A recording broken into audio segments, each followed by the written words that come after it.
What does motherhood teach us about leadership? Really, mother is what sustains me in all things.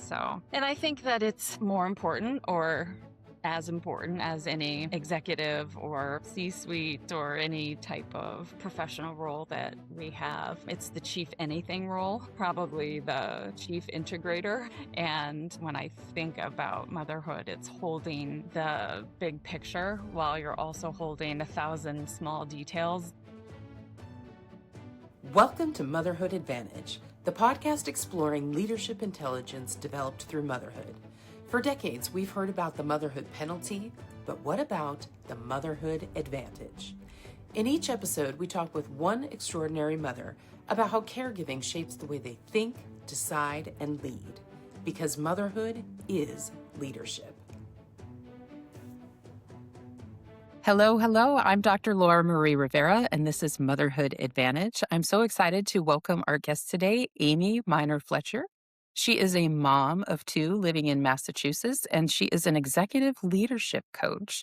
And she's here to tell us all about that and how caregiving helps shape our leadership. Amy, can you tell us a little bit about yourself? Sure. Thank you for having me.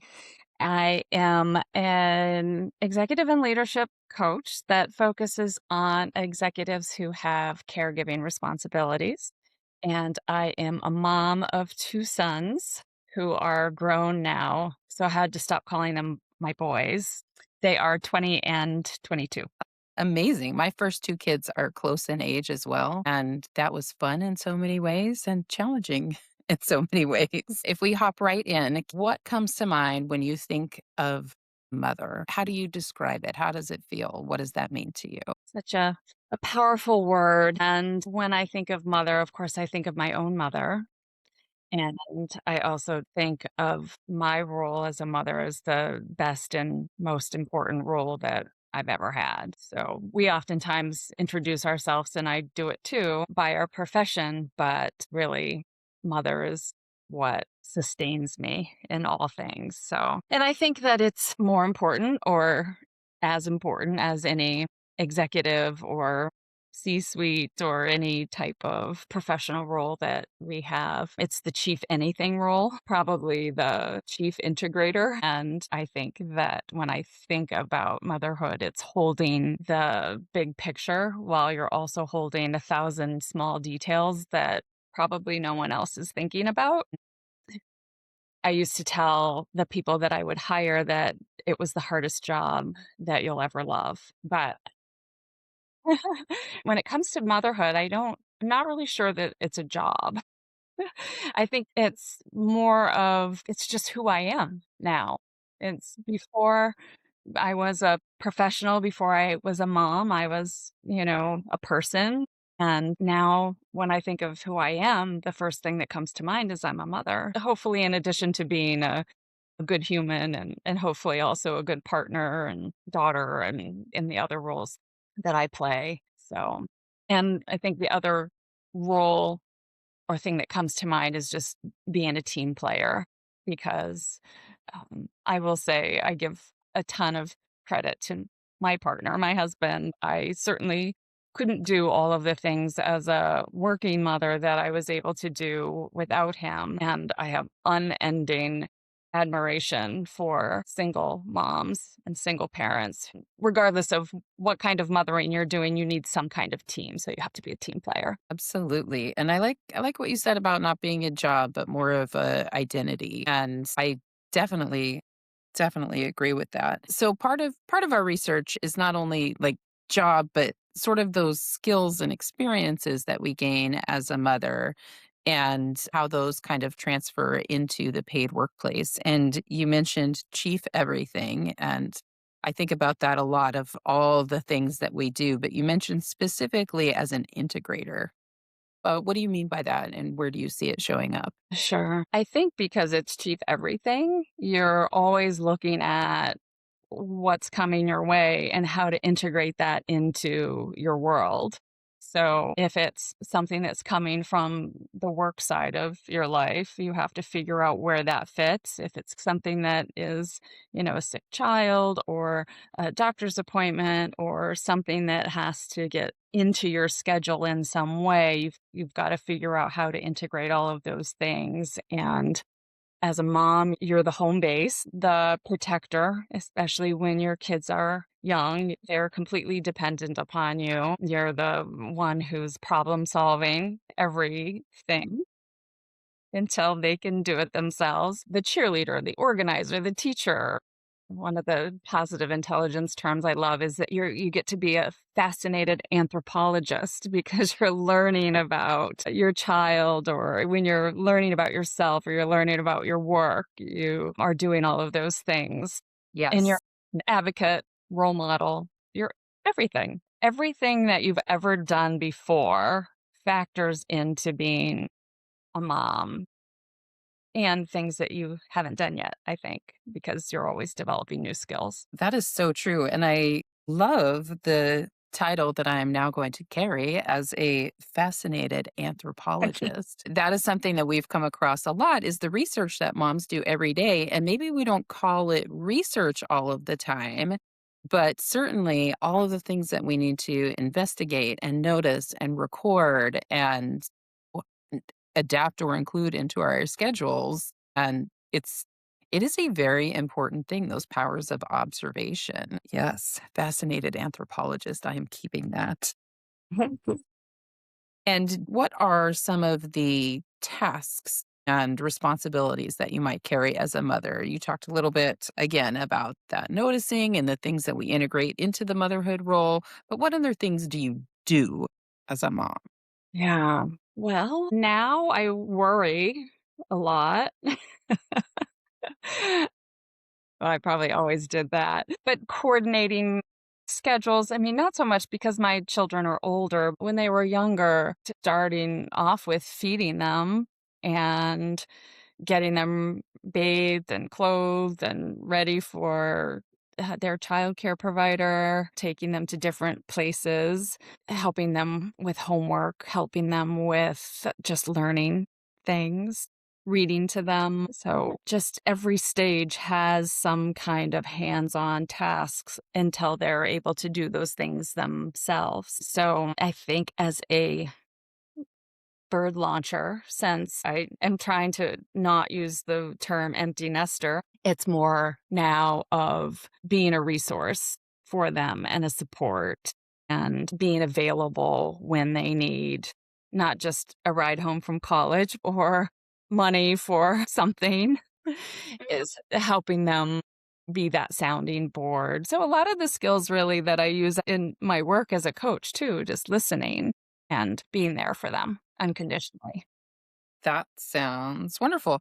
What about motherhood? Was there anything that particularly surprised you? Yeah. I mean, everything surprised me. I think that I knew I always wanted to be a mom. There was no question about that. My dad was an executive, my mom was a stay at home mom, and I knew that I wanted both of those things. But I am sure that I did not know how hard it would be. Could you? Yeah. And I think it especially surprised me that everything my mother ever told me before I was a mother is true.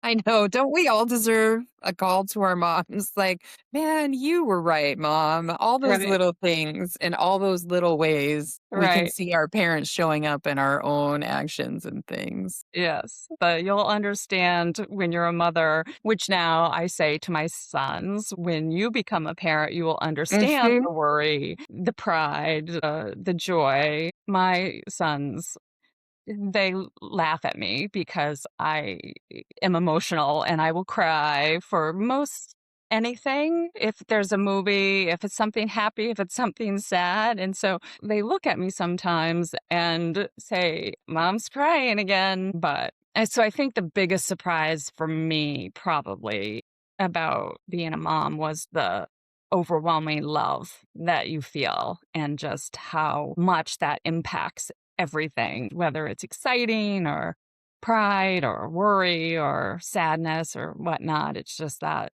love that comes through. And you feel that when you have your first child. And I think every mother probably worries a little bit about, well, is there going to be room in my life for multiple children or whatnot? And I had that exact thought. yeah, and you just can't even believe that there's an ounce more of love that you can hold in your heart for another child, and then they come and you're just like, "Wow, it's exponential." So I think that was definitely a big, big surprise for me. Was literally a thought and a panic in the delivery room as they're telling me to push, and I was concerned because how could I possibly love this other baby the same like, how could I? And surprise, surprise, you absolutely can and will, but you don't know till you know. Right. I just wanted to say one thing to you about the emotions and that stuff. I met Kamala Harris a few months ago, and I was very excited to meet her. I kept trying to think of what I wanted to say to convey my respect and admiration and appreciation, and I'm sure it came out as garbage, whatever. And of course, I started to cry. I really didn't want to, but I was kind of afraid it might happen, and it totally did. And she was even more kind and amazing and impressive and just held my hand and reminded me it's because we care and just made me feel so welcome. And if it were possible, I loved her even more. And I don't know. I just want you to have that as well and know that Kamala is caring for you too. Yes, yes. I think it's it Susan David that writes about emotional agility and emotions as data. And yes, emotions as data. We're talking about these fascinating anthropologists and emotions as yes. Okay, I'm keeping a lot of lessons from you. Thank you so much, Amy. I really should spend more time with leadership coaches, clearly. Speaking of leadership, how do the aspects and the skills and things that you use in the paid workplace, how do they relate to your role as a mother? Do you see them as being very similar? You said a little bit, or are there areas that you see a lot of differences? I want to say that there's more overlap than difference. I see them both as servant leadership and that most things can go both ways, that motherhood skills are needed for leadership skills and leadership skills are needed for motherhood. The skills that don't get spoken about as much in the workplace, but are probably the foundational ones, are those motherhood skills like patience, empathy, making good choices, being curious. My favorite is being strength based, which is such a practice that's needed, that because of the work that I did for 25 plus years before I became an executive coach, it was all strength based work. It was built into my training. I was trained as a licensed mental health counselor originally. So that just practicing that and incorporating that into work with families that have infants and toddlers for in to their children. The practice of being strength based, I just thought was something that was natural that you just do. But practicing saying, please walk instead of don't run, and all of those more positive ways of saying things is something that not until after I left that environment did I see a very different side. So I know that that's something that, because it's just been part of my world, that being strength based is a practice and not necessarily an innate thing. And it's one of those leadership skills that's a deal breaker. It's really a differential in terms of whether or not the paid workforce has a positive experience or not. So, you have touched on two things that we have noticed being very important. And one is that strengths based approach. And that is definitely the way we are approaching all of our research. There's plenty of information out there about the motherhood penalty, but we really wanted to focus on what it is that mothers do bring to the paid workplace. And that is something we all need and deserve to hear more about.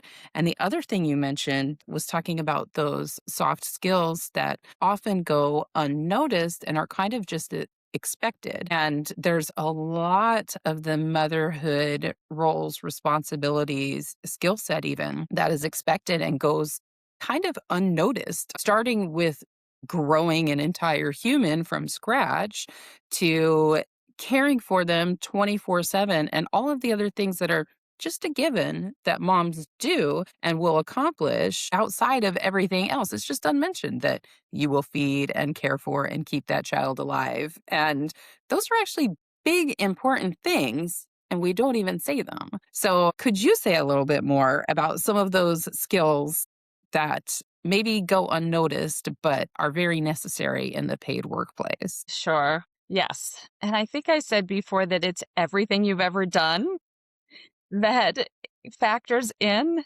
Hmm. which is very simplistic, but also I just think it's really true. And it's the skills are so highly individualized because motherhood is so highly individualized, and one size isn't going to fit all.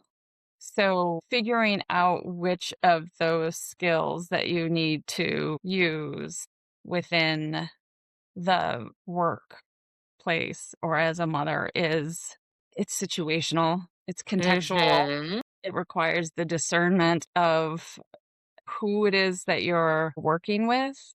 I'm not sure if I'm answering your question or not. Except you are. And not only that, you're bringing up some things that I haven't even asked, and I kind of want to veer into if you don't mind.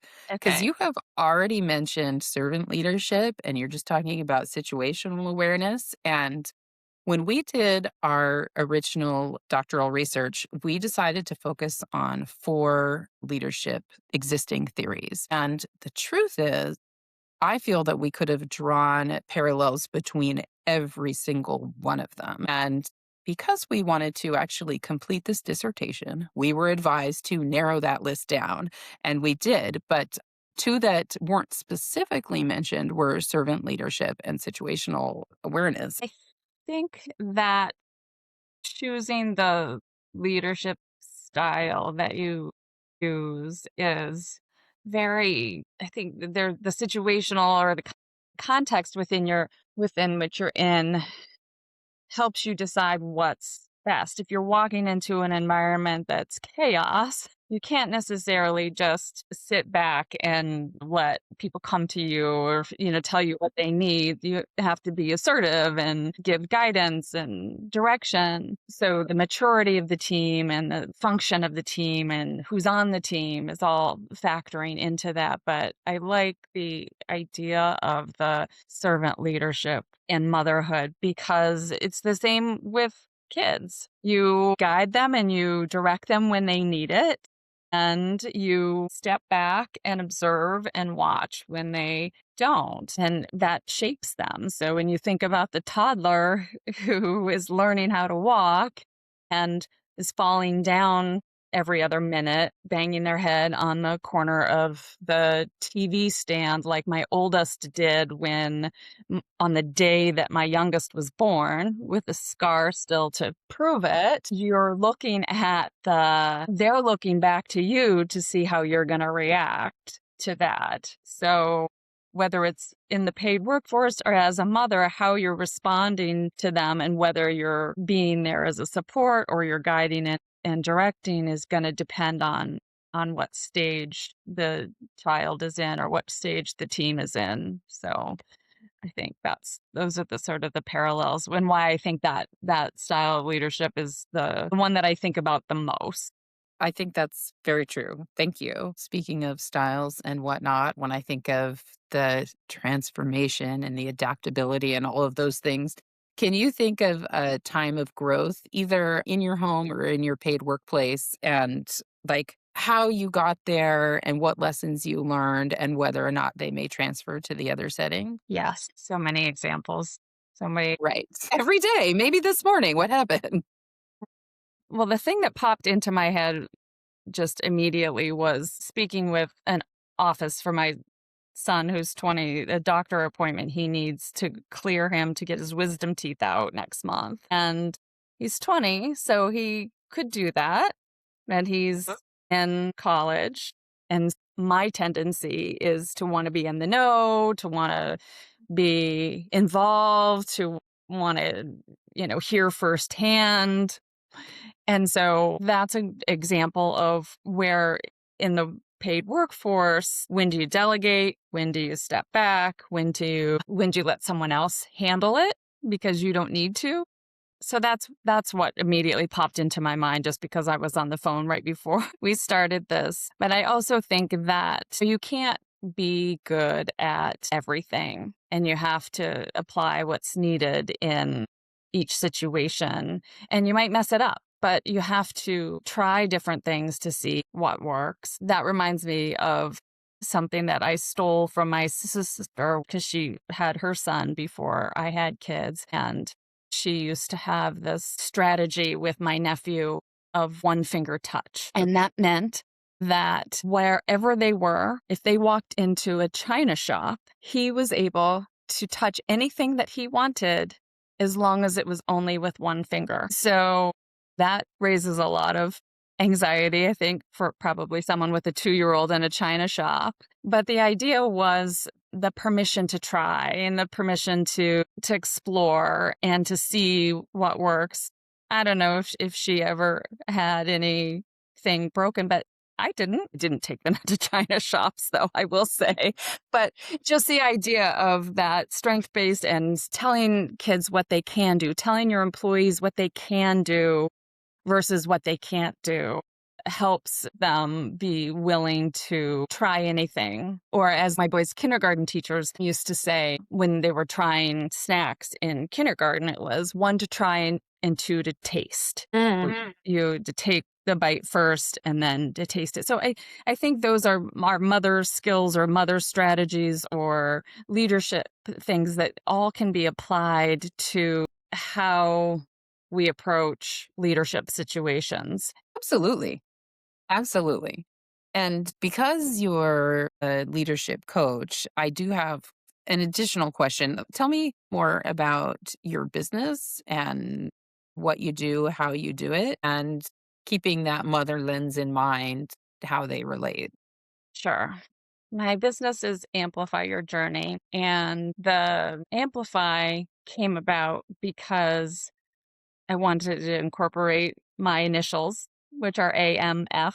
And so when I was brainstorming and thinking about how I was going to position kind of what's important to me in my world and as a mother and in the reasoning for wanting to become an executive and leadership coach, that is the word that I came up with and also fit the components of that, which I think are really the foundation for me for both motherhood and coaching because I see both motherhood and coaching as a lot of times it's two sides of the same coin. You're looking at being serious versus being fun. Like you have to be serious about safety and learning how to cross the street. For But sure. but you can make learning to try new foods fun. And that's the whole reason why we have the airplane with little kids when we want to get them to eat is to make it fun so that they will eat. But the same is true in work environment. You need to be clear and consistent about things like compliance or your mission and values. They need to be crystal clear and you need to be consistent with them. But you also can have empathy and be responsive to the needs of your employees, and fare's not always equal. So what one employee needs may not be what someone else needs. So two sides to the same coin, I guess. But I think for me in my business that there's some bones or that, structural foundation that is where the amplify comes in. And so for me, things that are important are accountability and choosing to be accountable for what you say you'll do. I'm amazed at how difficult that can be. And to me, it's just something that's a foundational value that is important. And then the mindset is more than just being positive all the time, because that's not realistic. There are certainly plenty of things in the world to not feel good about. But again, it's a choice, and how we choose to look at things is, and this strength based nature of Yes, that please. is really where that factors in. I have lots of P's because I couldn't decide. And I said, well, I don't have to decide. It's my business. Purpose, planning, parenting. It's all of the things of the fact that I love to work with parents, the fact that, you know, having a purpose and knowing what your why is so important, as well as coming up with a plan. I am not a planner by nature. I am much more inclined and, if you said, "Hey, let's go on vacation tomorrow," just saying, "Sure, let me grab a bag and go." But at the same time, that would make me very stressed. So it's sort of finding that balance of planning. What do you need plans for? What can you be spontaneous about? And what are you innately pulled to do? So that's P. And then leadership, because as we're talking about the motherhood advantage, the leadership skills that you gain that are important in being a role model and the cheerleader and the teacher and the fascinated anthropologist and all of those things are important, and every workplace needs leadership, and we can speak to the all the positive and not so positive examples of that we've experienced in life. So how you develop those skills is important for organizations to have a plan and to have supports in place to be able to develop that and to have a bench for their successions when eventually people move on. And then AMPLI, innovation and integrity. I had the most fabulous mentor for 20 years, besides my parents, who just was such an innovative individual and would just always encourage you to try anything and to do whatever you could, and that saw failing and struggling as a positive thing. And being someone who tends to be more hyperachiever, perfectionistic, hardest person on myself than anybody else ever is, whenever I would fail at something, or I can remember one specific time that my son was struggling with something and I was telling him about it and he said, "That's great news." "What do you mean that's not great news?" He's like, "It is great news because that is going to help him when he's older. He's going to be much more able to deal with life's challenges because he's gone through this." I hated it when he said it, and I hate that he's right, but it's so true. Very wise words from a young one. Yeah. Mm. So he was just very innovative and uh, looking at ways to do something when whatever you're doing is not working. Is you have to expect there's going to be change or you're going to fail as a mother because your kids are going to change right before your very eyes, and your work is going to change. And if you're not ready for it and you're not willing to try new things, then so that innovation is just, you have to have it along with integrity of making sure that what you're doing is the right thing. And then family is the F, and is really where I go back to being a team player and needing to have a team. So it can be your immediate family, or as I love to call my family, for the people who support me. And that looks so different for every person. So it's family, and family is your team, that's your support network, but it's going to look different for everyone. And lastly, because I know I'm being very, It's great, and I'm enjoying each of the letters and the whys behind them. so the Y is the last, and the Y stands for you. And even though it's last in the word amplify, it's first in my heart and probably in importance because it's really the translation of the self care that we have to prioritize and make room for, because we just don't do that. And I didn't do that when I was a young mom. I was the last to, take any time for myself. And I see it over and over and over again. So that's part of the coaching framework that I have. That's those foundation to help manage all of those other two sides of the same coin that people are facing either in their caregiving responsibilities or their professional lives. I was not expecting you to say "you" as the "why." In my mind, I was going through and I had settled on what you were gonna say was gonna be the why behind each of these things, and then you said "you." I was like, "I didn't even see that one coming," and as moms, we're so guilty of that.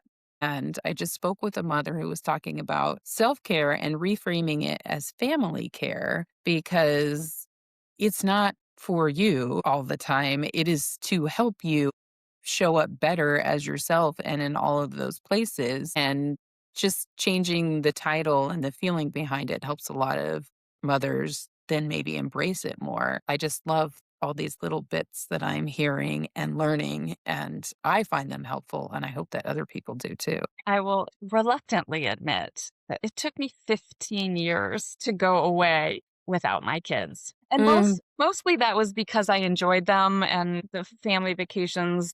We didn't have a lot of family vacations when I was growing up, mostly because my sister and I fought too much, I think. But I really saw my time when I wasn't working as time with them.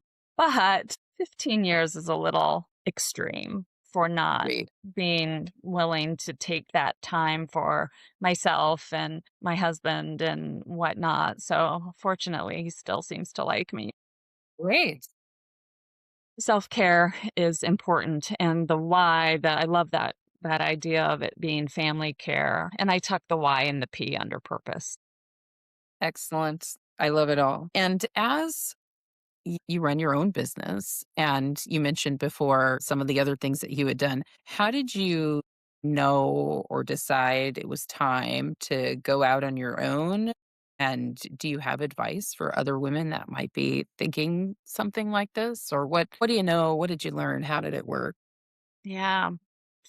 I don't know that I knew necessarily that it was time. It was more a matter of circumstances, sort Hmm. of the domino effect of the pandemic that sort of Okay. steamrolled things into play. I had thoughts that at some point, maybe after my kids got out of college, that I would want to do something else. But I really loved what I did.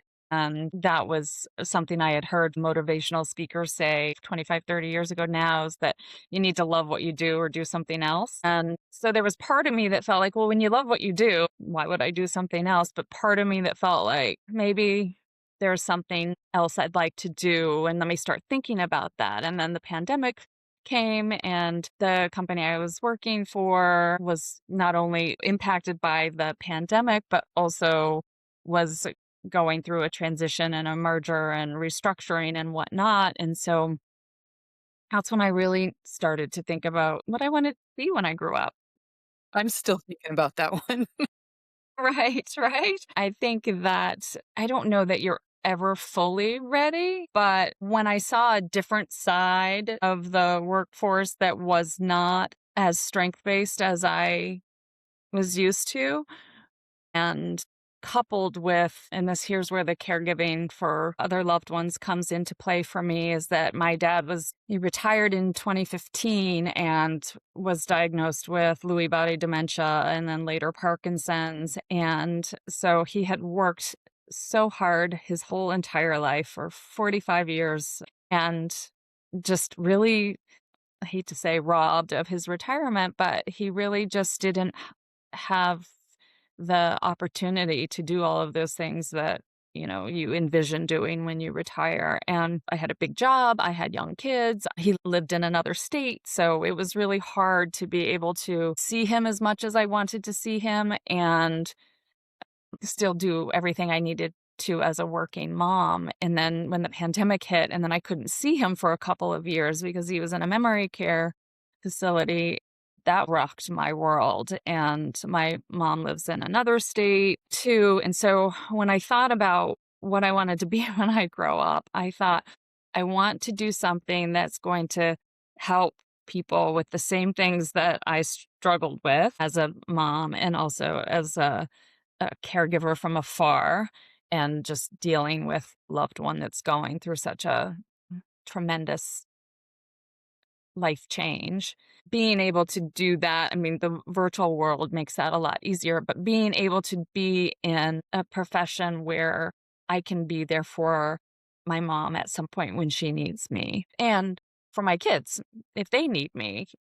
I grew up with all 4 of my grandparents until I was well into my 20s, and that was such a blessing, and my kids were further from their grandparents. So, I want to be able to be around my family when they need me and also to be able to do really meaningful work that has a purpose. Again, that's family care and incorporating that work and life balance. I think it's really, really interesting and important. And I keep hearing the aspects of that servant leadership, and you're just ready when someone needs you. And I don't know that maybe do we say that's the mom description, but it's definitely part of it, knowing that we're the first on the list when something happens. You're giving us a bit of personal information there, and I'm wondering if you could include a reflection on each of your kids, nothing too personal, something about them, a little characteristic or something you love or something that they've worked really hard on, just something. I could talk about my kids all day. Same. Let me start by saying that one of the things that as a mom I've tried to be consistent with is just talking to them daily about if you can be anything, be kind. I have all of the little cliche sayings and whatnot, but the kindness was always something that I had told them from this moment they could talk that if they could be smart, they could be athletic, they could be whatever. But the most important thing only thing that I really cared about is if they were kind to other people and making good choices. And then the other piece was about their effort. So when I grew up, I always felt like I would get all A's and a B, or was always just felt like I was one straw shy of the whole what I needed. And I think that's where some of the challenge of the perfectionism comes into play for me, and that I see a lot with executive caregivers. But we focused on effort. So if they could say that they gave 100% effort or their best effort and they still didn't do well on an exam or whatnot, that I mean, I didn't care. I didn't care what their grades were. I didn't care about that as long as they could tell me effort. And I saw some examples in college where the question was, yeah, I didn't do so well on that exam. And I said, tell me about your effort. And they're honest. It's like, well, all right. Well, so now you know what you need to do. But anyway, those are some of the family lessons that grounded them, I think, hopefully. But as far as my oldest, both my kids are so kind. They really they exemplify that well. And my oldest is wise beyond his years. He's creative and he's really true to himself. He doesn't let what other people do influence what he does. And he's easygoing too, on top of that. There was one time he didn't make a team that he really wanted to be on, and it was a big deal. But he just embraced the leadership opportunity and turned it around and made it something great. He was a Project 351 student ambassador that was all about service and kindness and whatnot. So that just shaped him into this amazing human that he is now at almost 23 years old. And then my youngest is 20 and he's also kind. Both of them are the kids that would come home from school and say, I sat with so and so at the lunch table without me telling them to do it. There's somebody who didn't have anyone to sit with. I'd cry. And why are you crying? Isn't that a good thing? Yes, it is. That's why I'm crying. I'm so proud of you. My youngest is funny. He's the funny one in our family. He's the one that probably appreciates my April Fools, my serious passion for April Fool's Day the most, even though he pretends not to. He's persistent and has a lot of common sense and figures out how things are going to work. And the rest of us are more probably introverted by nature, and he's our family extrovert. And one of the things that I think really stood out for me with him, similar to my older son's team thing, was that at one phase in his childhood years, he had some really unkind friends. And he made a choice to choose new friends at a time in his life that's really hard to do. And I'm just eternally proud of him for doing that. So there's something about my kids that's humbling when when you see them do these things, and then when you see yourself maybe in them, or whether that's good or yikes, oh, they're turning into me. No, they sound wonderful. And I know that feeling when you see something they've done so well and you can hear or see the lessons that you've been working on. And it's just such a point of pride when we get those things right. I'm wondering if there's anything else about your practice as a coach or some more universal words of wisdom that we all might want to live by. Maybe how we can find you if we would like to learn more, but maybe something else that you think other mothers and other leaders might want to know. Sure. Hmm. I always say that as a coach, the goal is not to give the advice, it's to listen and help people find their own answer. But since you asked, and I always say, if I'm Yes, asked, please. I will oblige. We've already talked about the self care. I think knowing, we've talked a little bit about the why, knowing what your why is. I think asking for help is a huge area that we just instinctively tend not to do. And working moms feel like they need to be able to do it all, and just realizing that you can't do it all. And sometimes you have to make those hard choices, and you have to choose in a way that where you can sustain yourself, and that sustainability is actually a leadership strategy. It's not a weakness. By saying no and putting limits and boundaries around your time. So that is something that is, I think, important to know. And I like to think of the two sides of the same coin a lot. I think that we spend our lives learning how to say hello and to say goodbye. And almost everything we do is somehow related to hello and goodbye. Tell me more. Yeah, so if you think about, you take on a new project at work, you're saying hello. And at some point it's done. You say goodbye, and we say hello and goodbye to people in our lives, to different maybe jobs or roles that we have. We say hello to being a mother, and we say uh, goodbye to childhood. Anything you can think of, there's a beginning to it and an end. So there's a hello and a goodbye. And when we learn how to do that well, then transitions become easier. I think those are maybe some things to think about. Constant sea of change and embracing it, growing, moving through it. Hello, goodbye, all of it. Thank you very much, Amy. I really appreciate you spending time with us today. Yeah. Thank you for having me. This has been fun to chat. Thank you for bringing your strengths based approach. And that is exactly why we started Motherhood Advantage. Thank you. Thank you.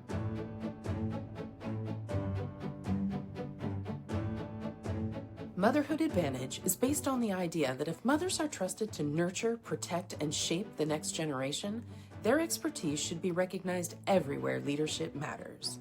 These episodes build on the work of Intuitionship, a groundbreaking research study with nearly 1,000 mothers, and now a nonprofit continuing to explore that intersection of motherhood and leadership. If you'd like to learn more, make a donation, or recommend a remarkable mother, please visit us at motherhoodadvantage.com. This podcast is hosted by Dr. Laura Marie Rivera and edited by Liz Aderhold, and is dedicated to all of the mothers who keep the world running, because motherhood may just be the most powerful leadership training ground in the world.